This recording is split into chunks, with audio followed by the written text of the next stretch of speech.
Kondisi Nusantara ketika Nabi Muhammad sebelum dan setelah diutus menjadi Rasul. Masyarakat Indonesia atau Nusantara sudah punya agama. Ketika Nabi Muhammad lahir, kondisi di Nusantara ternyata kawasan Nusantara ini telah memiliki peradaban yang selangkah lebih maju dibandingkan dengan Arab saat itu.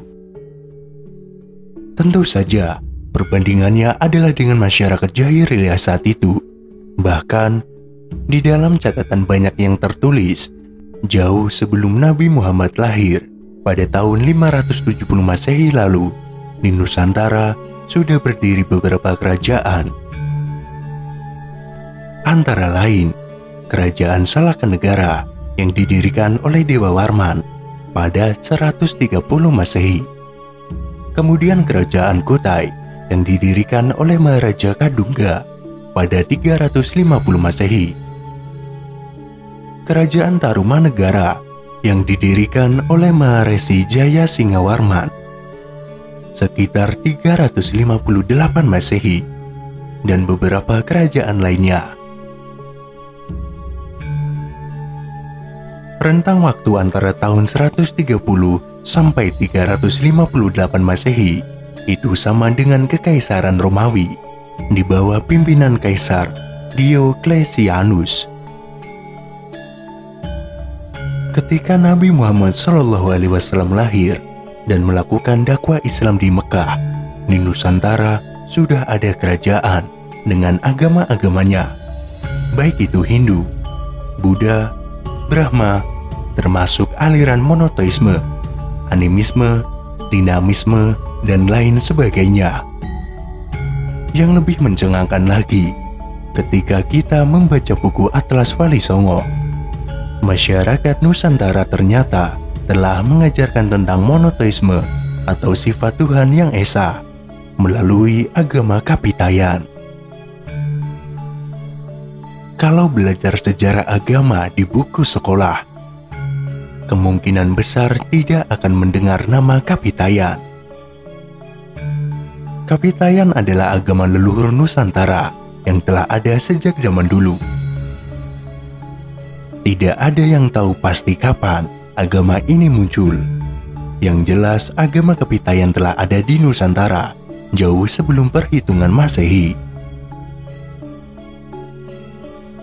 Agama ini mengajarkan tentang ketauhidan dan kepercayaan akan alam sebagai ciptaan Sang Kuasa, atau yang kemudian disebut sebagai Sang Hyang Taya. Ini juga disebabkan tidak mudah Islam masuk ke Nusantara, karena dulu orang-orang yang mendakwakan Islam mengatakan bahwa Allah duduk di singgasananya yang bernama Arsy. Bagi orang Kapitayan, ajaran itu tidak bisa diterima, karena ketika Tuhan duduk, maka sama dengan manusia. Logika ini tidak bisa diterima oleh penganut Kapitayan. Artinya, masyarakat Nusantara saat itu sudah memiliki kepercayaan yang kuat, yang sama-sama mengajarkan tentang ketauhidan. Konsepnya adalah tan kena kinayang apa, atau sesuatu yang tidak bisa dilihat dan tidak bisa diangan-angan seperti apapun. Istilah Tuhan, hantu, watu, tulah, dan tu yang lainnya itu bagian dari warisan agama Kapitayan, yang oleh sebagian masyarakat kita meyakini tu diyakini sebagai pribadi Sang Hyang Taya. Tu mempunyai sifat utama yang positif dan negatif. Tu yang bersifat baik disebut Tuhan, sedangkan tu yang bersifat buruk disebut hantu. Maka orang-orang Jawa kuno sangat percaya dengan adanya sifat ataupun kekuatan pada benda-benda yang memiliki nama tu, seperti watu, tugu, tunggak, tulah, dan lain sebagainya. Cara berdakwah Islam di Nusantara sangat berbeda jika dibandingkan dengan daerah-daerah lain di dunia. Karena Islam ketika datang ke Nusantara bertemu dengan masyarakat yang sudah memiliki peradaban tinggi. Bukti sejarah penyebaran Islam di Nusantara terkeping-keping dan umumnya tidak informatif sehingga pemahaman tentang kedatangan Islam ke Nusantara terbatas. Ada perdebatan di antara peneliti tentang apa kesimpulan yang bisa ditarik tentang konversi masyarakat Nusantara. Sebelum Islam mendapatkan tempat di antara masyarakat Nusantara, pedagang Muslim telah hadir selama beberapa abad. Dua proses tumpang tindih di mana Islamisasi Nusantara terjadi.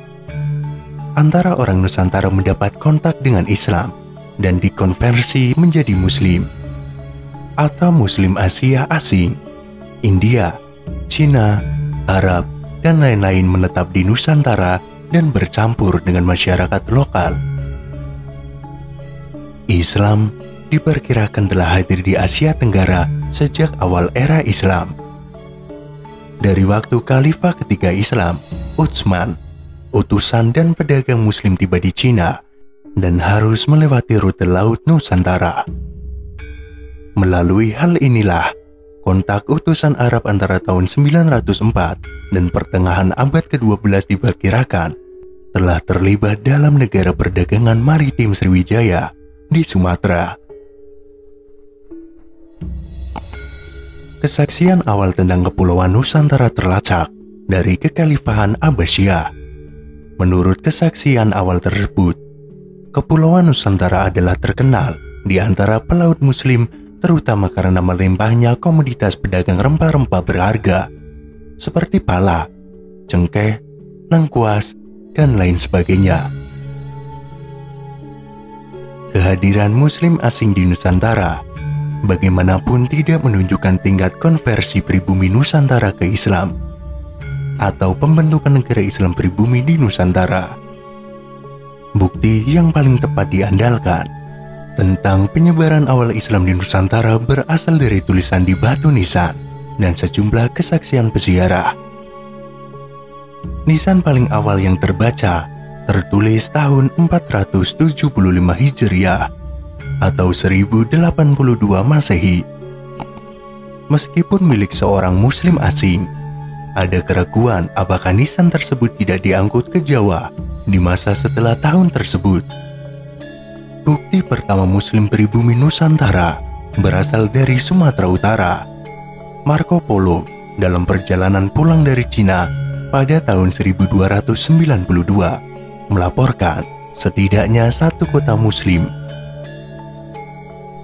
Dalam catatan perjalanan, Ibnu Battuta menulis bahwa penguasa Samudra Pasai adalah seorang Muslim yang melakukan kewajiban agamanya sekuat tenaga.